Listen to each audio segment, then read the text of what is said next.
Christmas का त्यौहार ईसाई धर्म का मेन त्यौहार होता है, जिसका मेन रूप से बच्चों को पूरी तरह इंतजार रहता है।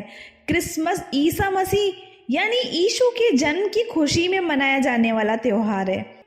25 दिसंबर को पूरी दुनिया के ज़्यादातर देशों में इस त्यौहार को पूरे हर्ष और उल्लास के साथ मनाया जाता है।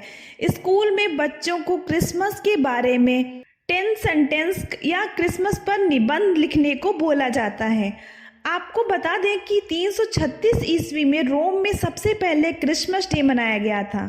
क्रिसमस के दिन लोग केक काटते हैं, एक दूसरे को गिफ्ट देते हैं और पार्टी करते हैं और जश्न मनाते हैं। क्रिसमस एक ऐसा त्यौहार है जिसे न सिर्फ विदेशों में धूमधाम से मनाया जाता है, बल्कि भारत में भी इस फेस्टिवल को लेकर काफ़ी उत्साह रहता है और इसे लोग न्यू ईयर तक मनाते हैं। यह त्यौहार प्रेम और सौहार्द की मिसाल कायम करता है। आइए जानते हैं कि क्रिसमस क्यों मनाया जाता है। प्रेम और सौहार्द के त्यौहार क्रिसमस का इतिहास कई हजार साल पुराना है। ईसाई धर्म की धार्मिक पुस्तक बाइबिल के अनुसार माता मरियम के गर्भ से ईसाई धर्म के प्रमुख भगवान ईसा मसीह का जन्म इसी दिन हुआ था, इसीलिए इस त्यौहार को मनाया जाता है। वहीं ऐसा भी माना जाता है कि ईसा मसीह के जन्म से पहले ही यह भविष्यवाणी कर दी गई थी कि धरती पर एक ईश्वर का पुत्र जन्म लेगा जो बड़ा होकर राजा बनेगा और उसके राज्य की कोई सीमा नहीं होगी।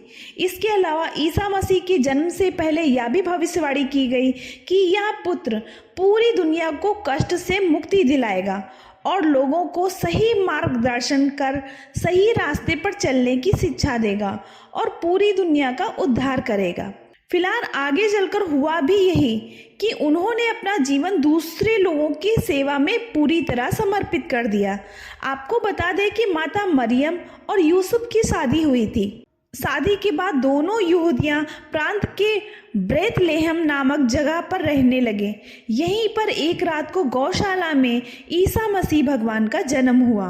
वहीं इसी दिन आकाश में एक तारा बहुत ज़्यादा चमक रहा था और इससे लोगों को इस बात का एहसास हुआ कि रोम के शासन से बचने के लिए एक मसीहा ने जन्म ले लिया है। वहीं ईसा मसीह के जन्मोत्सव को ही लोग क्रिसमस डे के रूप में मनाते हैं। क्रिसमस के त्योहारों के बारे में अलग अलग विद्वानों के अलग अलग मत हैं।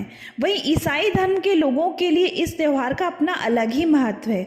आपको ऐसा बता दें कि शुरू में ईसाई धर्म के लोग ईसा मसीह के जन्म के बारे में एक मत नहीं थे।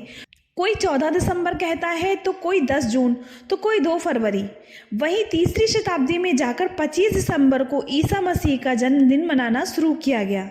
आपको ये बता दें कि कट्टरवादी ईसाइयों और शुद्धतावादी ईसाइयों ने हमेशा से ही क्रिसमस त्यौहार को मनाए जाने के लिए अपना विरोध प्रकट किया है।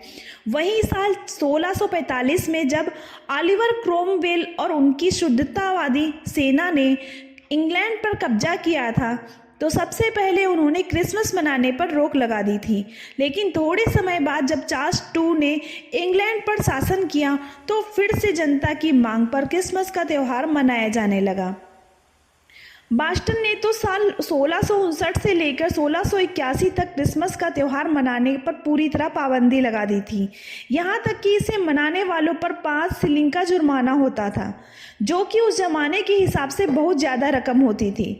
इसके अलावा अमेरिका क्रांति के बाद अंग्रेजी तौर तरीकों को भी बुरा माने जाने लगा। इसके बाद 26 जून 1870 को अमेरिका में पहली बार क्रिसमस को फेडरल हॉलिडे घोषित किया गया। इस तरह क्रिसमस के त्यौहार को धीरे धीरे पूरी दुनिया में मनाया जाने लगा। वहीं इस दिन कई देशों में राजकीय अवकाश भी घोषित किया गया। हालांकि 25 दिसंबर को क्रिसमस मनाने को लेकर अलग अलग कथाएं प्रचलित हैं। क्रिसमस से 12 दिन के उत्सव क्रिसमस टाइड की भी शुरुआत होती है। क्रिसमस के दिन लोग तरह तरह के पकवान बनाते हैं, केक काटते हैं और दोस्तों से मिलकर एक दूसरे को गिफ्ट देते हैं और इसके साथ ही क्रिसमस ट्री सजाने की भी परंपरा है।